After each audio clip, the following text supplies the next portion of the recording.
देख के जब न देख लेता है तो गुरुजन जो है हम सबको सब अच्छी तरह से जानने वाले हैं कि इसको मल दोष है, कि विक्षेप दोष है, कि आवरण दोष है। सज्जनों, हमारे अंतःकरण के ऊपर 3 ही आवरण है और उस तीनों आवरणों को मिटाने के लिए 3 प्रकार की युक्ति है: कर्म कांड, उपासना कांड और ज्ञान कांड। मल दोष कहते हैं अनंत जन्मों के ज्ञात अज्ञात पाप, उसकी निवृत्ति के लिए हमारे वेदों में 80,000 श्लोक बताए हैं। दूसरा दोष है विक्षेप दोष। विक्षेप दोष की निवृत्ति के लिए हमारे वेदों में 16,000 मंत्र बताए हैं। और तीसरा आवरण, मल, विक्षेप, आवरण, केवल और केवल 4,000, कुल मिला के 1,00,000 श्रुति वेदों में बताई है। 80,000 कर्म कांड की, 16,000 उपासना की, 4,000 ज्ञान की। जब तक मल विक्षेप दोष नहीं मिटेंगे, मल और विक्षेप दो दोष किससे निवृत्त करता है? तीसरा अज्ञान का जो पर्दा है वो गुरु कृपा से हटता है। वो हमको हटाने की जरूरत नहीं, वो तीसरा दोष हटाने में हम सामर्थ्य नहीं, गुरु कृपा ही केवलम, शिष्य परम मंगलम। तीसरा दोष आवरण जो है वो गुरु कृपा से निवृत्त होगा। गुरु कृपा कब होगी? तद्विधि प्रणिपातन परिप्रसन्न सेव्या उपदेश संचिते ज्ञानम ज्ञानी नाम तत्वदर्शी नाम। हे अर्जुन, गीता जी का 4थे अध्याय का 34 नंबर श्लोक देखना। हे अर्जुन, तू तत्ववेत्ता महापुरुषों के सिर चरणों में जाकर के तन मन धन समर्पण करके सेवा शुश्रूषा करके निष्कपट भाव से उनकी सेवा कर। वो ज्ञानी महापुरुष तुम्हारी सेवा से प्रसन्न होकर के तुमको आत्मा का बोध करवा देंगे। तद्विधि प्रणिपातन परिप्रसन्न सेव्या उपदेश संचिते ज्ञानम ज्ञानी नाम तत्वदर्शी नाम। तो वो तत्व का जब बोध होगा तो ये हमारे को जन्म मरना मिटेगा भाई। जब तक हमको बोध नहीं होगा, जब तक हमारा जन्म मरना मिटेगा नहीं। ज्ञान बनो यारा, मिटे नहीं होना। अगर से मिले तुझे सकल पदार्थ आखिर तो सबसे हाथ धोना। काम धनु चिंतन में निपास मिले जाए पृथ्वी पर सोना। ज्ञान बनो यारो, मिटे नहीं रोना। सच विचार करो, अगर धन दौलत से संपन्न हो कोई आदमी अगर सुखी होता तो हजारों राजा महाराजा फकीरी नहीं लेते। छोड़ चले राजधानी, जब ज्ञान हुआ था गोपीचंद को, ज्ञान हुआ था सीख माता की मानी, जब ज्ञान हुआ था पूरी 18 लाख अमीरी बलक ने दिया मत में छोड़, आज से झलक की पूरी 18 लाख घोड़े घोड़े छोड़ दिए। और सुल्तान अमीर पुकारूंगा जिनको मैं लगा ईश्वर से अल्लाह राम पुकारूंगा। ऐसे एक पलक में बोध हो गया और एक पलक में उठ के छोड़ के रवाना हो गया। चालू कारोबार के पास में 40 ऊंट नद के खजाने की चाबियां जाती थी, मगर ब्रह्म ज्ञान के बगैर जन्मना मरना नहीं मिटता। एक मिनट में उठ करके छोड़ दिया और आज तो ठोकर मार के फकीर ले लिया।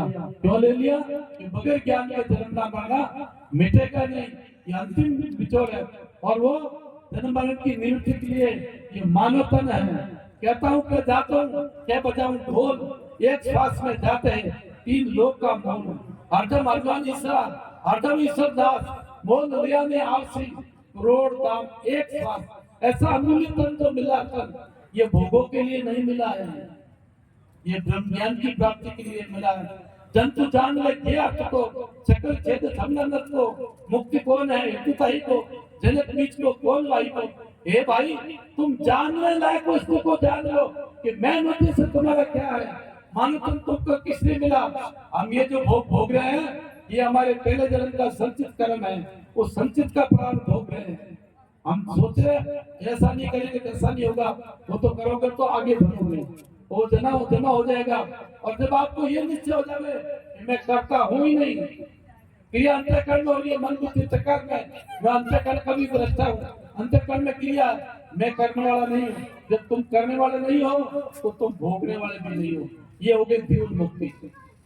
करते के अभिमान काल सब सत्य है नहीं जानते आपको भोपास में से फंसा करता नहीं क्यों काल में सदा सुदा का पान कर पीकर उससे हो जा सुखी, हो जा अदर, हो जा अमर।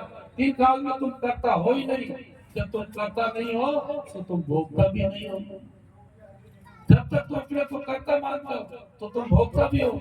ये निश्चय हो गया कि मैं करता हूं ही नहीं, जब जानते हैं निरूपी को तब जीवन मुक्त समिति को निसंत को आपको जान लेते हो तो जीवन मुक्त होकर के विचरण करता है।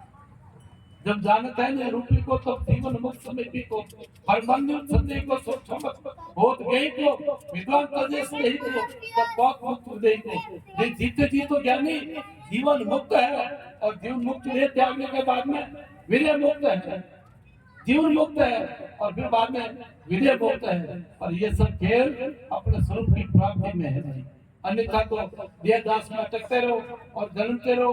पुण्य सीने मृत्यु लोक में संति जहाँ पुण्य पूरा होगा वापस मृत्यु लोक में आओ, फिर जन्म मरो, फिर पुण्य प्राप्त करो, फिर स्वर्ग आदि लोकों में जाओ। फिर पुण्य जब तक रहेगा डॉक्टर आप मरीज को लेके जाओगे, डॉक्टर उसकी नाच देख करके बीमारी चेक करके अंदर पत्र लिखता है और उसके बेड पे रख देता है और इतना तारीख को भर्ती किया, इतना तारीख को छुट्टी देना। जैसे ही दूसरा कंप्यूटर आएगा दवाई देता जाएगा, कब तक देगा पर्ची को देखेगा 3 टाइम की दवाई देनी है, इतने तारीख तक देनी है, इतने तारीख तक आपको दवाई मिल जाएगी। जो ही तारीख पूरी हुई डॉक्टर कहेगा तब जल्दी बेड खाली करो। अगर आप धीरे धीरे करते हो वही डॉक्टर आपको धक्का मुक्का दे करके सामान फेंक देगा, दिखता नहीं है दूसरा मरीज खड़ा है वो बेड के लिए इसको खाली करो। ऐसे ही हम पुण्य करके दिव्य लोकों में जाएंगे। सूक्ष्म शरीर के द्वारा जो अप्सराएं हमारे साथ में नाच नृत्य करती है, जो हमको भोजन पानी खिलाती है, सेवा शुश्रूषा करती है, कब तक जब तक हमारा पुण्य है। पुण्य पूरा होता ही वही अप्सरा कहेगी नीचे जाओ आपका पुण्य पूरा हो गया। वहां से छोड़ना नहीं चाहता। सोने के खंभे हिम के खंभे ये दूध की नदियां बह रही है, कोई बीमार होता ही नहीं, बूढ़ा होता ही नहीं, पसीना आता ही नहीं है, सब यौवन एक तरह का ऐसा स्वर्ग का सुख देख करके वो जीव छोड़ना नहीं चाहता और हिम के खंभे पकड़ लेता है। और वही अप्सरा जो आपको खिलाती पिलाती है कोई लाते घुसे मार के वापस नीचे होता रहेगी। जाओ नीचे और पुण्य करना फिर आना, फिर पुण्य करना फिर आना। तो कहने का मतलब है गीता कहती है पुण्य सीने मृत्यु लोक में संति। सजनो अनंत जन्म तक कर्म और उपासना कर लो, पुण्य प्राप्त कर लो और पुण्य का भोग करके पुनः आना ही पड़ेगा। और न तद्भासते सूर्यो न शशांको न पावका यद गत्वा न निवर्तते तद्धाम परमम। उस परम पद को पा करके अपने आत्म तत्व का निश्चय करके पुनः नहीं आना पड़ेगा।